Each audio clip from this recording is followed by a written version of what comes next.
Almost 1 million people have been trafficked across the Mediterranean Sea to Europe in 2015 alone, while an estimated 25,000 people have disappeared or died in the last decade after their vessels sank somewhere between Africa and Europe.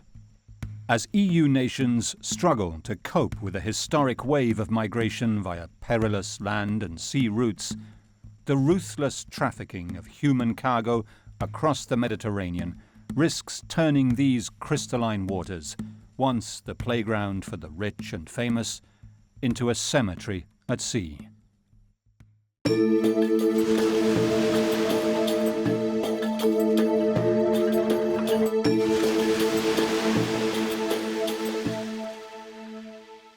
Lampedusa, the southernmost point of Europe, just 70 kilometers from the shores of Africa. Kos, one of the Greek islands, just 5 kilometers from Turkey. Lesbos, even closer to Turkey.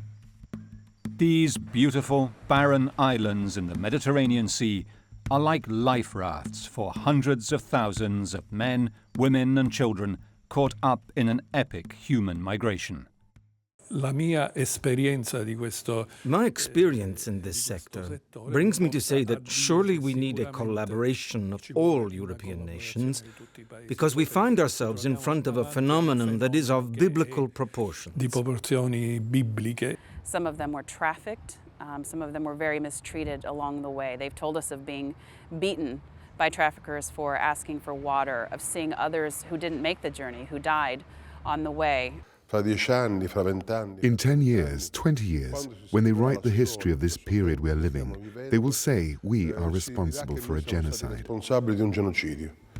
The refugee tragedy and trafficking that began in the Strait of Sicily has spread eastward across the southern Mediterranean, as desperate millions flee conflict and violence in the Middle East, North Africa and Sub-Saharan Africa. Each asylum seeker has a unique story, but nearly all have the same goal. I had to find a way to save my life. So I have to save my dear life. We take a risk to reach, to the safe life. I come to Syria and to Turkey to save my life and my family life, my children's life. We just hope for a safe life.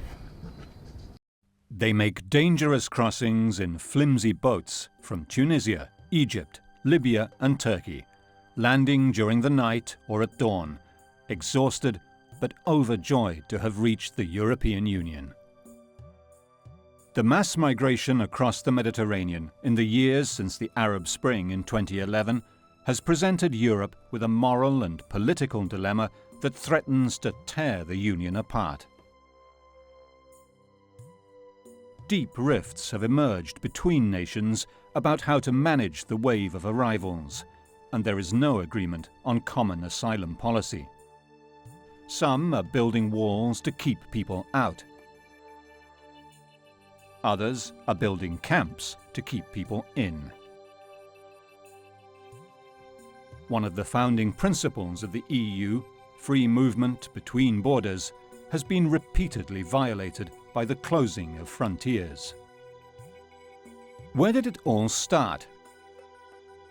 The Mediterranean was a flashpoint for migration even back in the 1990s, after the collapse of communism in Eastern Europe, when ships carrying thousands of Albanians fleeing economic and social unrest pulled into Italy's eastern ports.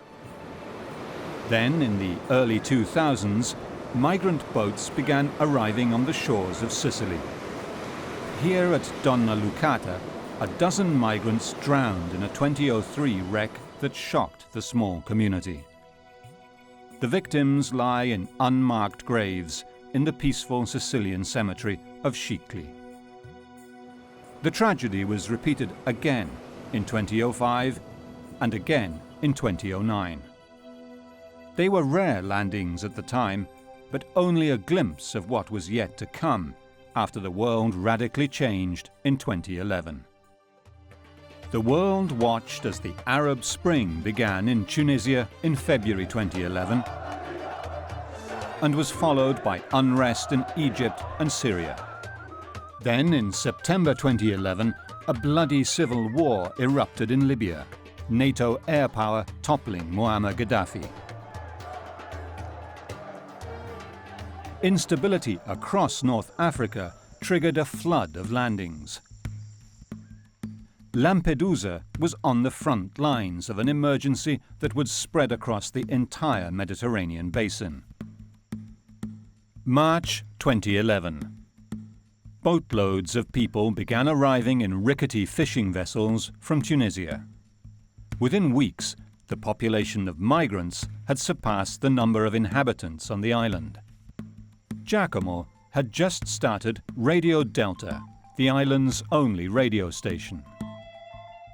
Live from the studios of Radio Delta, good morning to all of you radio listeners, or Sha.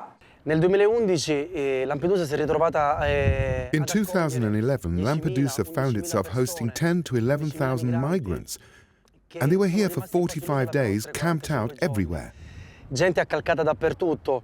There was even a place that was named the Hill of Shame, which is just over there, just beyond the port. Qui a 2 passi dal porto. Ci siamo trovati And we found ourselves witness to a terrifying scenario, as these people didn't even have toilets or a place for their personal hygiene. They were living in the streets, living on the beaches, living on the famous Hill of Shame by the ports. They were living in whatever they could find, overturned boats, boxes. I remember in the period, which was around March, it was one of the coldest years in the history of Lampedusa. They suffered a lot. The locals on Lampedusa generously opened their homes to help.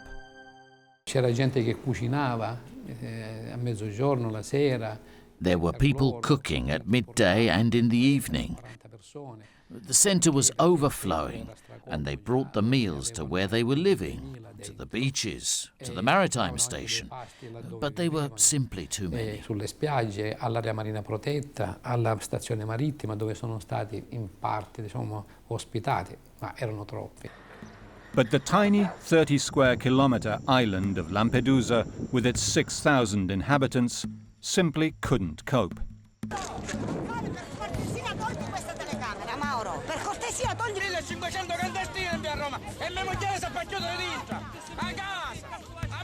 Tensions boiled over, with migrants setting fire to the overcrowded reception centre. Those who worked inside the camp at the time had survived a previous arson attack 2 years before. È successo il delirio. It was pure madness. The fire started, and you couldn't see anything because there was black smoke coming out everywhere. And we saw these flames getting higher and higher in a terrifying way. The air had become unbreathable, so we all started running out, and we got out intoxicated by the smoke and fumes, but we made it. Then, in 2011, there was another one.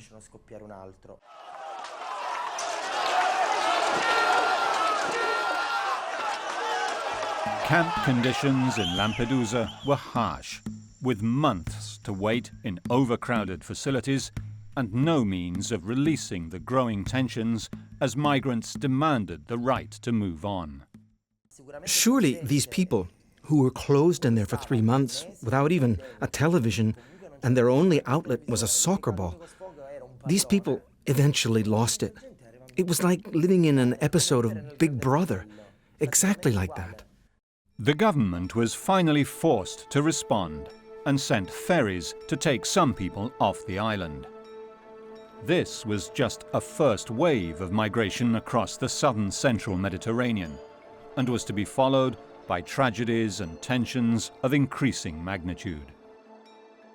Over the 4 years since the Arab Spring mass arrivals, new routes have developed via Greece and the Balkans. After the fatigue of hundreds of kilometers of travel, followed by the terror of a sea crossing, comes the frustration of confusing European bureaucracy. The chaos and waiting that migrants endure once they arrive in Europe created flashpoints across the Mediterranean. till now, there is no solution for Syrians. They said, we are sorry, Syrians have to wait, While Syrians fleeing civil war are often allowed to move on quickly, Africans and South Asians can languish for years as the bureaucracy runs its course. For me now, I spent 1 year, 4 months.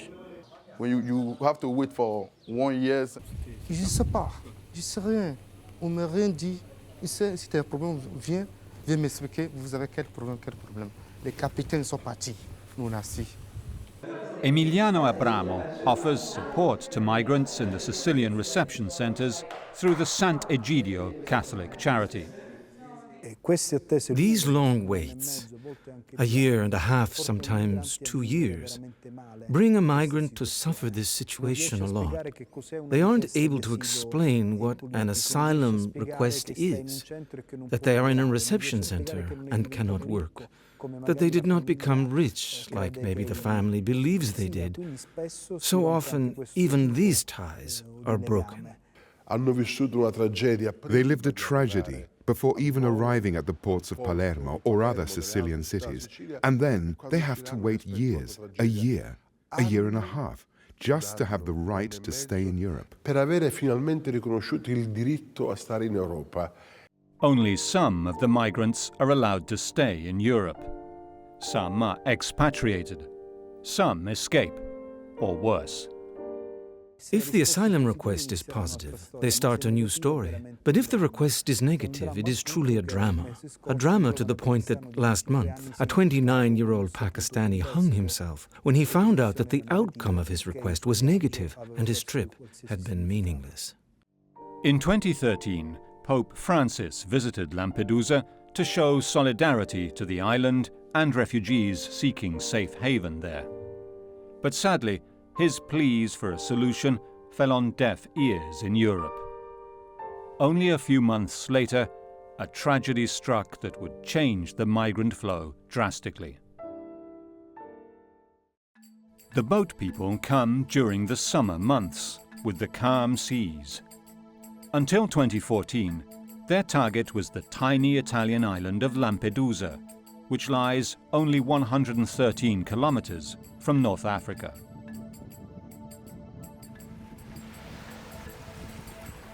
This white, sandy beach was declared the most beautiful in the world shortly before, just a few meters away, a migrant boat capsized. 366 men, women and children drowned. Noi eravamo in giro con degli amici. We were hanging out with friends. We heard about this huge mess that had happened, this huge apocalypse. So we all went down to the Rabbit Island beach, because we had heard it happened near there. There was a lot of action there, helicopters overhead and rescue boats everywhere. You can only imagine how the people were feeling. A boat of 3 Lampedusan fishermen first came to the rescue. I looked through the binoculars and see all these people in the sea. You could see only heads. When we got there, it was a tragedy. All these people in the sea, screaming, yelling help.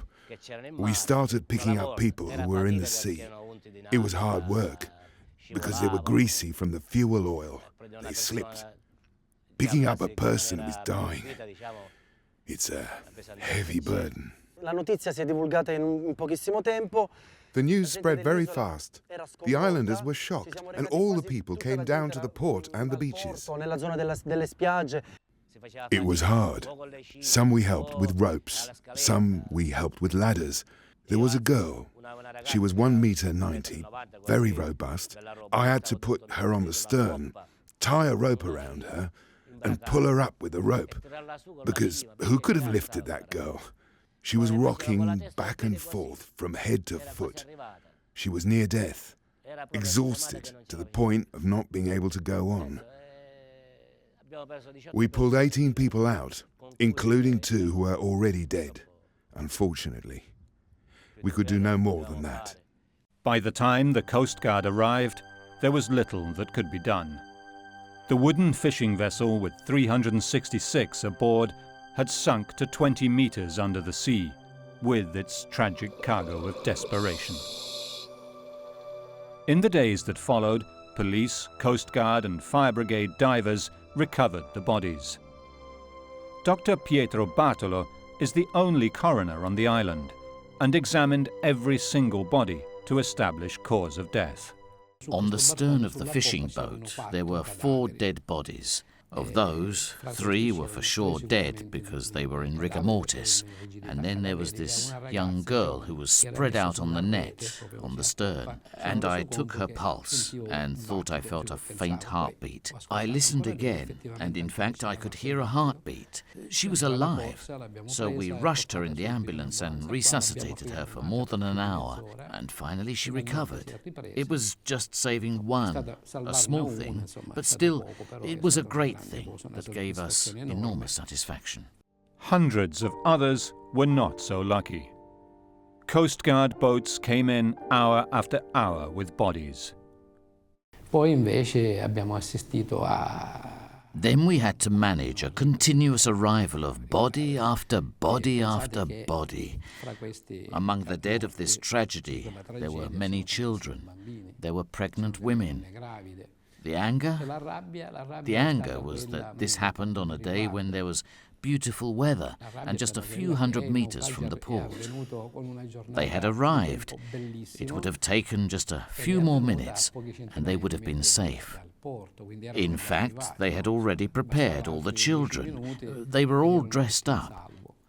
And doing the inspection, I noticed this thing.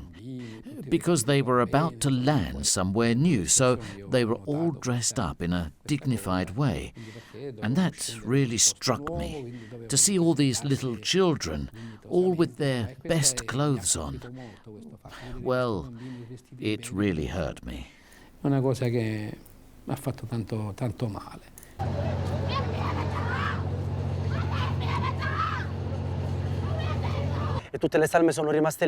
All the bodies remained there until they were loaded onto the ships and taken to Agrigento, where they finally had their dignified burial.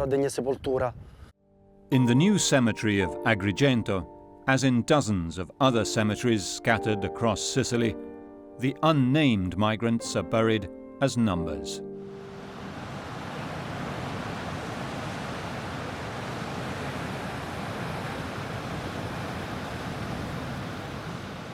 The government decided to take action. The then Prime Minister, Enrico Letta, ordered the Coast Guard and the Navy to send out patrols deep into international waters close to Libya to intercept the boats. The operation was called Mare Nostrum. It saved lives, but now the traffickers could save money on fuel, knowing that the Italian government would pay for the migrants' onward journey.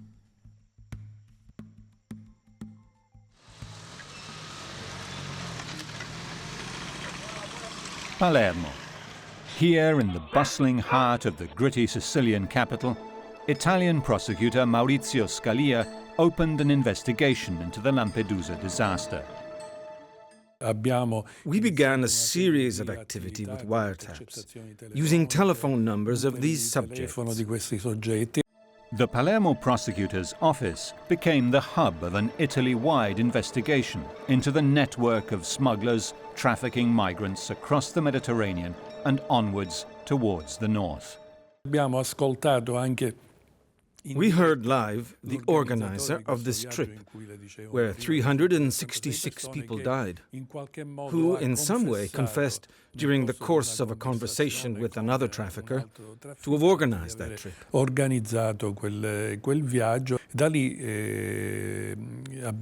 From there, bit by bit, we exposed this network of traffickers. In Libya, we identified the 2 biggest traffickers, and we even managed to get an arrest warrant from the judge. But evidently the political situation in Libya is very unstable, so we were not able to carry out the arrests. Poco stabile e quindi non siamo riusciti ad eseguire queste misure cautelari. As investigators found out the hard way, exposing the network is one thing, destroying it is another. But who are the migrants and where do they come from? Why do they leave? Most are fleeing violence, terrorism, religious conflict and war. Unfortunately, the rebellion there, I decided to leave Casamas because I cannot go back to Gambia. So I decided to take this journey. They are fighting in Nigeria also to ask me to do what is not under my religion, because I'm a Christian. I have a problem because my father is a politician and he got himself into one mess or the other because of politics. So my family, generally, no one is at home now, and my father is dead because of the same issue. La population voulait manifester, eh bien, ils ont arrêté la population de ne pas à se manifester. Et ces jours-là, ils ont commencé porte à porte, ils ont fait, il y avait des morts et plusieurs blessures. Et ils m'ont poursuivi, ils m'ont même tiré, j'ai reçu le balle. The wars in Syria, Afghanistan and Iraq have displaced millions, mostly to Lebanon and Turkey. More than 700,000 people have taken to the narrow straits that separate Turkey from Greece. They then continue up the Balkan route toward northern Europe. Go to market, you're afraid. Somebody will come take the boat and you enter inside the people and bomb it and kill the people. Small girl, small boy, women, anything, men's, that men's for shops. What do? This kill and this kill. We fled, from the war. Assad's barrels and ISIS knives, terrorists. You don't have a choice when you go to the army. You have two choices. You have to choose one of them. You don't have any third option. You have to kill or to be killed. Others are fleeing famine and abject poverty. Abdullah Hab was kidnapped from Abidjan and sent to work in the mines of Mauritania, where his civil rights were denied for one simple reason. Je suis parti, je suis venu à la police. Il dit non, parce que j'ai un problème, comme ça. Il m'a dit quoi, le policier, le commissaire, il m'a dit quoi, parce que tu es noir. From there, he moved on to Mali, Niger, Libya. The sub-Saharan migrants are trafficked from one heartless smuggler to another, all the way up through Africa, including a dangerous journey through the Sahara Desert. Almost 4 to 5 days I'm in the desert before I reach Libya. So it was really a horrible journey, without no food, without no water. What I see in the desert, I don't think I will ever saw that in my life again. Definitely. So many people died, so many people lost their life. Well, our car was robbed by the rebels in the desert, and at the end, by God's grace, I was the only one that succeeded. The rest actually was saved later and returned back to Niger.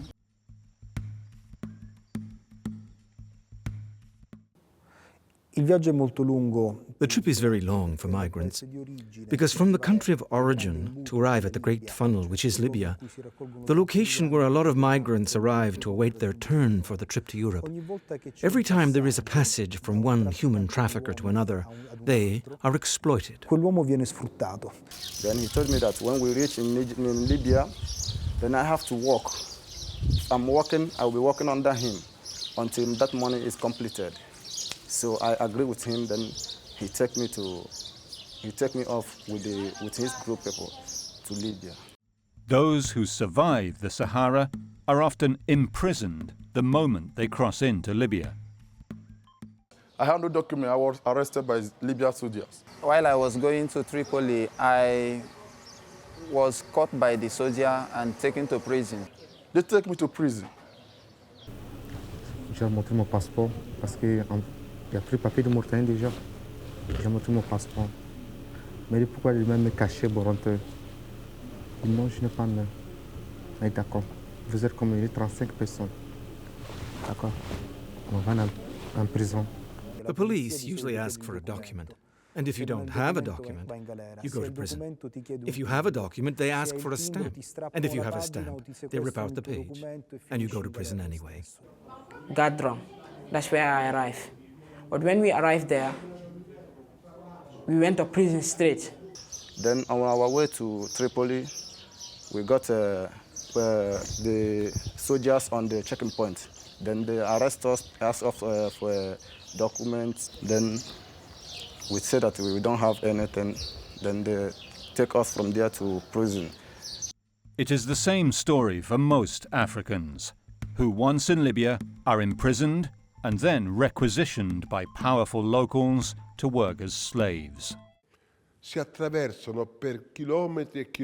They cross kilometre after kilometre, impervious zones of the desert. They arrive finally in Libya, where for weeks and months they are subject to violence and harassment. What they ask from people is money. Then me, I have no one who to pay for that money for me. So in that prison, because I was among the youngest, what I have to do is to clean the environment. I'll be there cleaning the environment, doing nonsense rubbish works there. I have to do it. I stayed there for 3 months in the prison. Then I was helped by one soldier. He said he have lawaju. If he rescue me out of the prison, I will work for him. Then he will do my Libya document for me with the work I will be working for him. They needed me to do so many electrical work in that prison yard. I did it and they promised they will leave me. And so you become a slave. Often they are penned in with fences, like cattle. On m'a pris à le mettre dans un campement. Il y a 1500 personnes dedans. 1500 personnes, on peut nous tous enlever dans la chambre, ça ne paye pas. Après, on a fait 6 mois, comme ça. You'll be in torture, harassment, no food, or even if you have to eat, it will be once per day. So it's crazy. Il y a 2 mois, on a fait en prison. Par jour, on mange un peu. Et l'eau, il y a sel dedans. On boit ça. Même, il y a les gens qui sont venus ensemble, sont malades à cause de l'eau là. Even for the lucky ones who break out or work their way out from prison, Libya is lawless. No one is safe. In Libya, everybody is carrying gun. You don't know who is soldier, you don't know who is individual man, you don't know who is civilian, you know. In Libya, they are all the same. He tried to confront them, but they are with guns. They decided to shoot him. Yes, yes. So it was like crazy. So, yes. And the brother, so unfortunately, he dies there.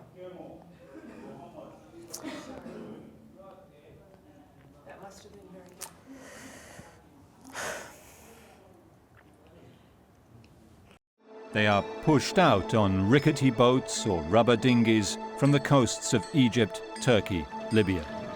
They are put out on boats and sent to die in the Mediterranean or try to reach Europe. For many, it is the first time they have ever seen the sea, and there is no turning back.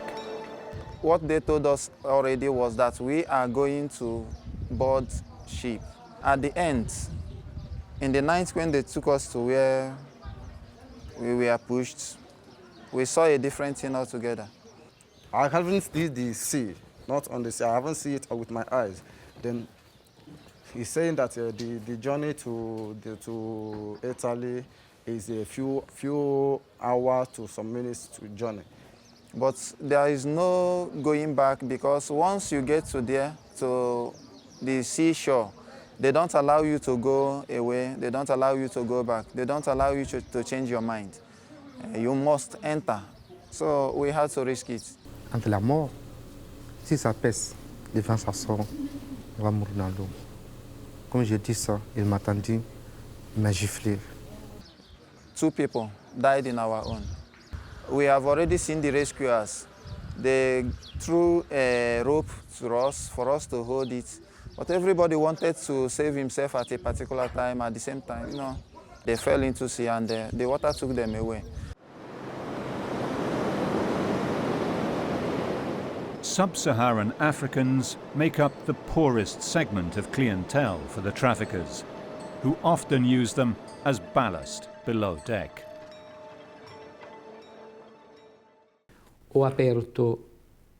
I opened the hold and went down and was walking on the dead.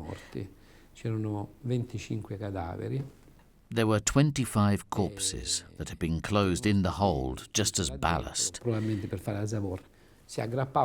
In fact, some of them were beaten with sticks, and during the inspections of the bodies I found broken bones and head wounds. So they closed them down there, and they died there in a matter of minutes. The poorest black Africans, who are used as ballast on larger boats, often die from suffocation due to engine fumes, or drown if the ship goes down. But on the top decks, traffickers pack the boat with higher-paying passengers who have already paid for the trip. I sistemi di pagamento sono assolutamente primordiali, basati sulla fiducia. The payment systems are absolutely primordial, based on trust, known as the Havala method. And in fact, we can't get to the organization from a financial way. It is a patrimony that has a minimum risk for their investment. If there is a shipwreck, in any case, the money has already been deposited. Un naufragio, ormai il denaro è stato incassato. Each leg of the journey has a price. 700 dinars. 1,300. $1,000. 2,000, 1,000 euro, and come by point to coast. Abbiamo accertato che we determined that the trip from Eritrea to Libya is approximately $5,000. $5,000. Successivamente il viaggio dalla Libia. The trip from Libya to Italy is approximately 1,500 per migrant. Migrante, e poi le successive tappe dal. And the successive steps from Sicily to the center of Italy and toward North Europe costs approximately 2,000 euros. Circa 2.000 euro. لا في هو أنا مدام وأنا بس هو في 500 دينار. This Pakistani family paid 5,000 dinars for all of them to travel to Italy in 2015. And although the boat was rickety and the waves high, travelled on top. هو مش فاهم ولا هو قال لي هذا أنا في سفينة هيك بس هو ممكن نوم ممكن هيك بس. His wife was pregnant at the time of the crossing, and their young baby was born in the Mineo camp. This former NATO Air Force base is the largest reception centre in Europe. ثلاثة بابينو هذا بابينو مدام فكر كبير أنا واجد. But they are among the lucky ones. On the 18th of April 2015, a similar boat carrying 700 people capsized when it came in sight of a tanker that tried to rescue it. Sicilian fishermen from the port town of Mazara del Vallo were in the area and were the first to arrive on the scene. C'era di tutto in mare, ha detto, dalle oggetti, cappellini. There was everything there in the sea: clothing, objects, children's shoes even. But other than all the floating debris, we found nothing else. Just these 4 bodies, and that's it. Altri corpi non ne hanno trovati. Hanno trovato solo questi primi 4 e poi basta. Hundreds drowned, but the boat captain was identified by the few who survived the traumatic incident after they were brought to the port of Catania. In genere sono gli stessi immigrati. In general, it is usually the migrants themselves who indicate to the police who are the ones who were the captains of the boats, who are responsible for terrible crimes in the Sea of Lampedusa. For example, they throw in the sea those who protest, who are sick, the women who yell, or the children who cry.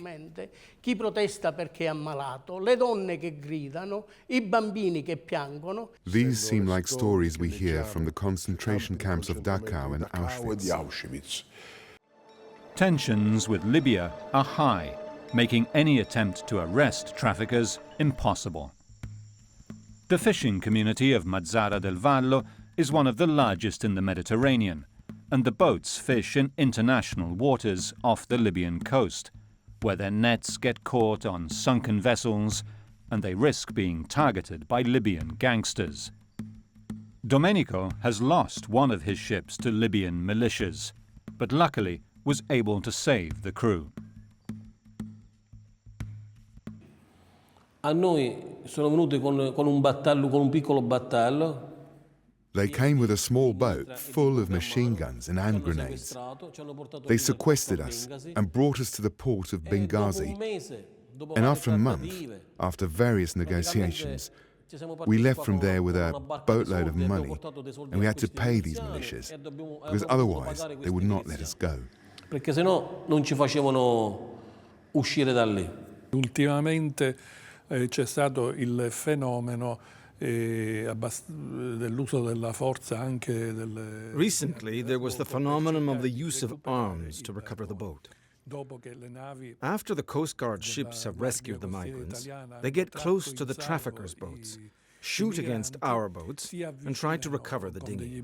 Con dei barconi trafficanti sparano verso le nostre imbarcazioni e cercano di recuperare l'imbarcazione, il gommone.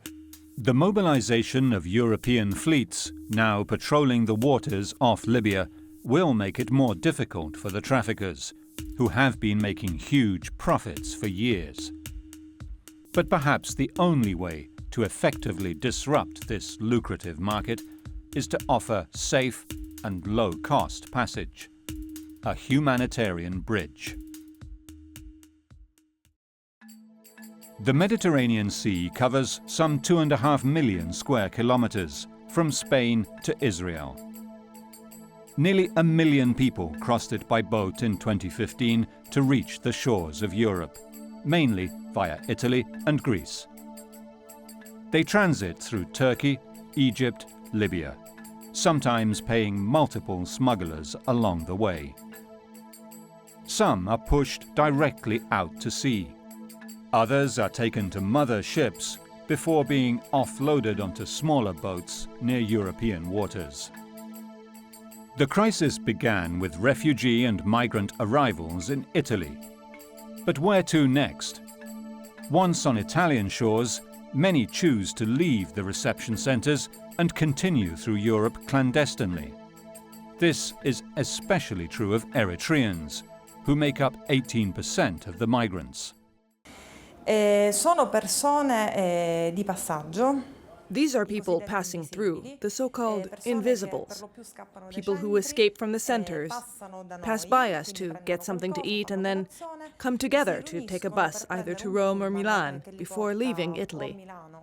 Their objective is to reach other family members in Northern Europe. Diciamo che il loro obiettivo è quello di raggiungere i propri familiari nel nord Europa.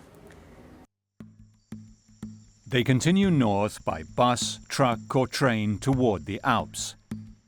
Here in the fashion capital of Milan, they rest in the empty glass storefront designed for window shopping in the train station. They often rely on help from volunteers. But in the spring of 2015, the refugee crisis shifted eastwards, with nearly 2 million Syrian refugees in Turkey and another million in Lebanon beginning to migrate toward Europe via Greece and the Balkans. These are the narrow straits that separate Turkey from Greece. Just a few kilometers. With a night of fine weather, the crossing is easy. It's simple, like everybody else. We get on the boat, we took the direction and we started the engine. That's all. It's simple.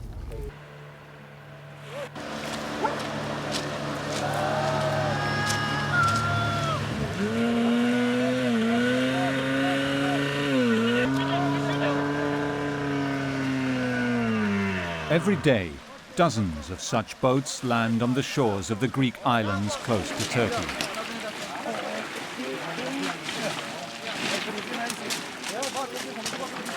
Here, on Lesbos, new arrivals strip off their soggy life jackets and then must walk 70 kilometers to this crowded reception center, where they must wait to be registered and wait some more before being allowed to leave for Athens. In the most crowded periods, migrants resorted to sleeping rough and sought shelter in the makeshift tent cities throughout the port. Accidents can be deadly, though, even in these benign waters. This image of a Turkish soldier carrying 2-year-old Elan Kurdi on this tourist beach near Bodrum shocked the world. Since then, dozens have drowned in these same waters. This is the remote Turkish beach on the Akiarlar Peninsula where the boats leave from. Signs of recent activity are everywhere. During the day, men climb the mountainous promontory to prepare boats for the evening's activity. When the sun goes down on Bodrum, desperate refugees make their way up the dark, thorny paths here to the takeoff point. Jamal was a Sunni, an officer in the Iraqi army who had to flee.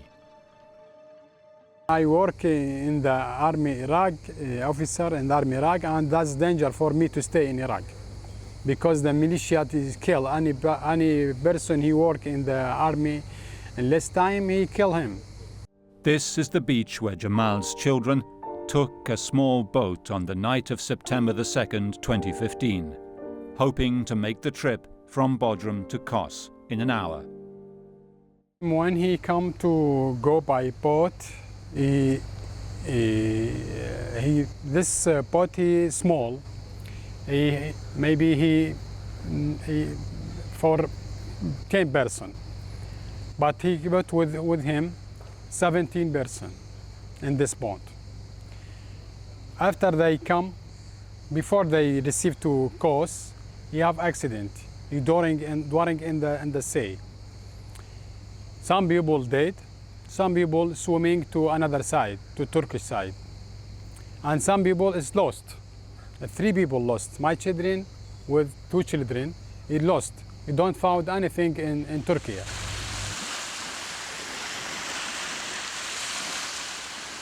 Others were more fortunate, like these Syrians and Iraqis who had just landed at dawn on the 18th of September 2015. We see all the water is on the boat.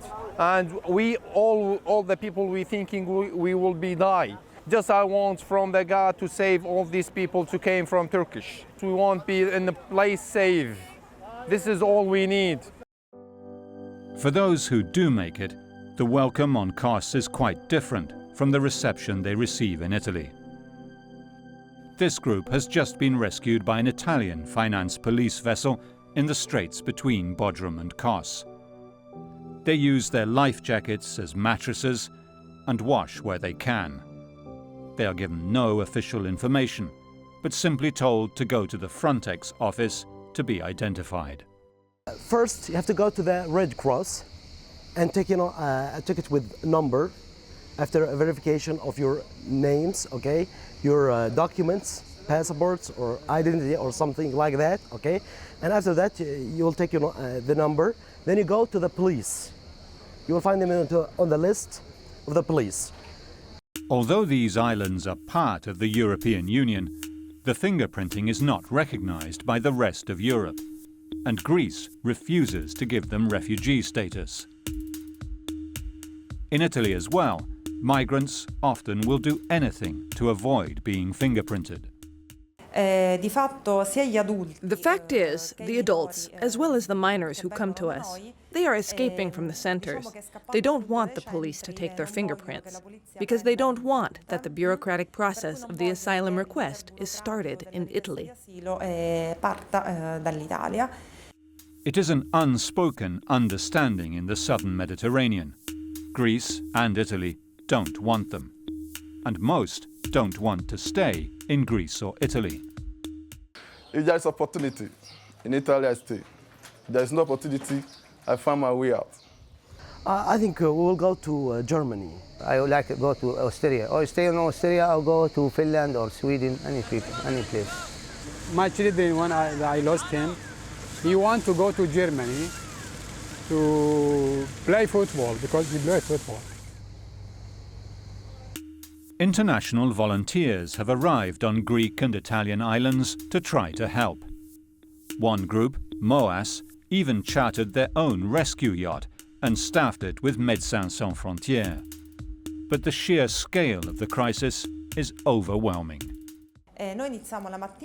We start in the morning with breakfast. We take care of personal hygiene issues, and then do the distribution of clothes, which we collect from private citizens. Well, in the morning then we go along the coastline and give them like dry clothes, some water, some like food, because they are hungry and thirsty. And then at 11:30 we go to the police station, and most of the men are waiting there to register themselves, and we give some water and a fruit, like an apple or an orange. Migrants from Africa sometimes arrive barefoot, then are checked for scabies and infectious diseases at the Italian ports where they arrived. On Kos and Lesbos, these Syrian and Iraqi families arrived well-dressed and ready to continue their voyage north. But in both Italy and Greece, new arrivals are supposed to receive authorization and their paperwork before moving on. On Kos, the names of the fortunate few who have been authorized appear on a list that is posted on this board every morning, which the refugees examine attentively, searching for their names. The queues in front of the police station are long, and tempers flare as conditions are harsh.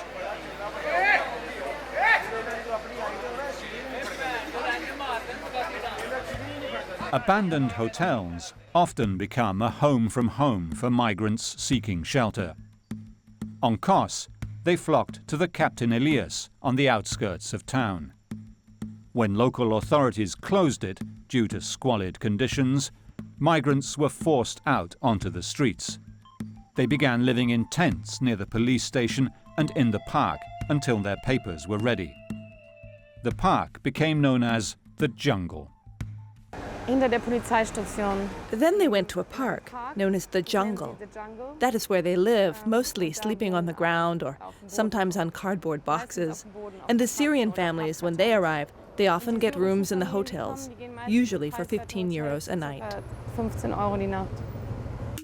And it is this way that pristine beachfront destinations across the Mediterranean, once reserved for wealthy tourists, have become the starting point of the most desperate, epic migration crisis Europe has undergone since World War II. When the vital paperwork comes through at last, refugees can move on to the next phase of their long march. About 24 hours to Macedonia, then maybe 7 to 10 hours to Serbia. Then we get the Hungarian borders, the most difficult border. And there is the problem and the hardest part of the journey. While Syrians are financially better off and can find places on the ferries that carry refugees to the continent, the drama of less fortunate migrants often leaves them vulnerable. This young man travelled on foot and by bus from Pakistan to Istanbul. 100 Pakistan. In road, sleeping. He paid $1,000 to go to Greece, but was told by smugglers he could not continue because priority was being given to Syrians. You are not coming to Akialar. Ne? You are Pakistani. Ne Pakistani joke. Pakistani money where you send you. Now he's out of money and is stuck at the Bodrum bus station. This is his bed. Investigators say a growing concern is that smugglers' networks extend into the heartland of Europe. In general, when they arrive in Italy, The migrants already have the cell of the trafficker who is going to take care of their trip to Central or North Italy and then into North Europe. They contact them and sometimes have them escape from the reception centers. Dai centri di accoglienza. Organized crime is also finding ways to profit from lethal trafficking of human cargo. One infamous mob boss in Rome even boasted that migrants were a more lucrative trade than drugs.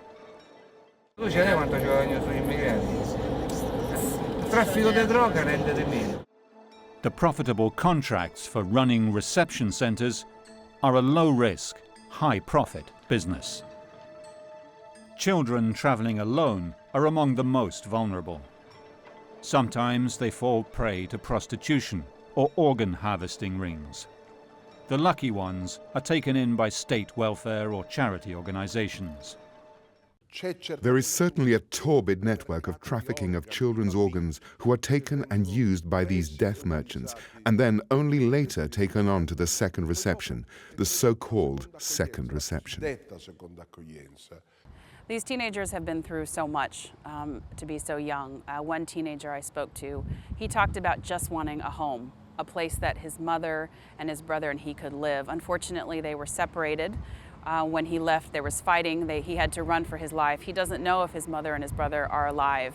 But we just spoke and he talked about craving that, of having a home that they could live in together. Others want to rejoin their family, to just be able to call them, to have a settled life. It's a very basic set of needs that people want because they've been away from home. You have to keep in mind it's not just weeks. In some cases it's months, it's maybe 2 years. Abbiamo avuto diversi minori.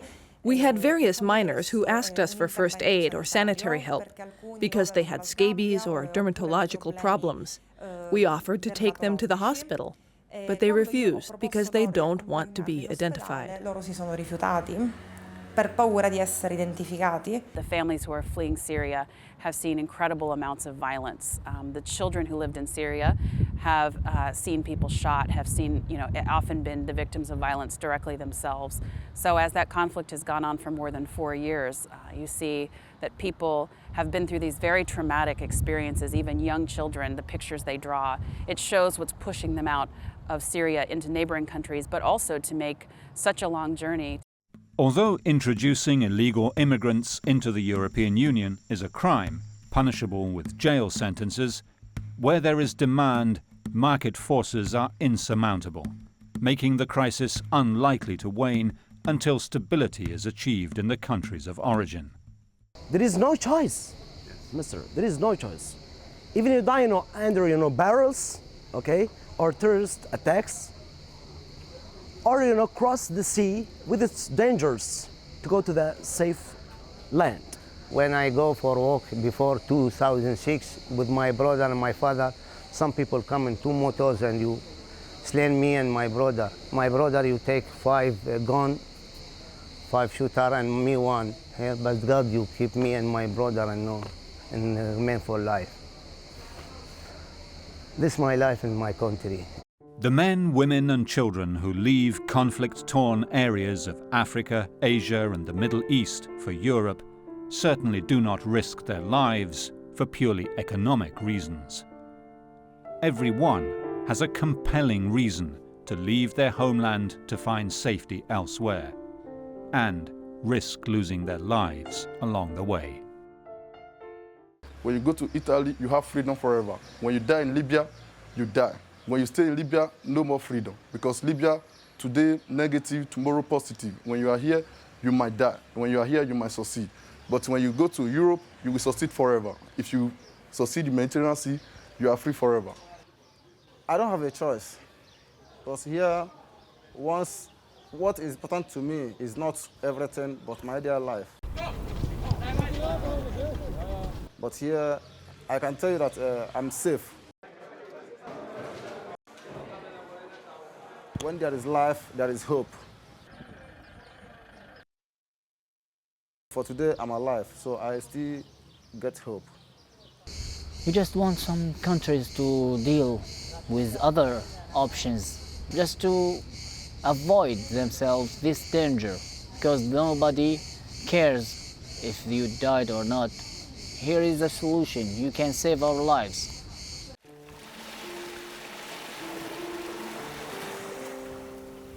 Unless the international community acts soon to provide safe passage for refugees and prevent lethal trafficking of human cargo, thousands more will die, taking their hopes and dreams with them to the bottom of the Mediterranean Sea.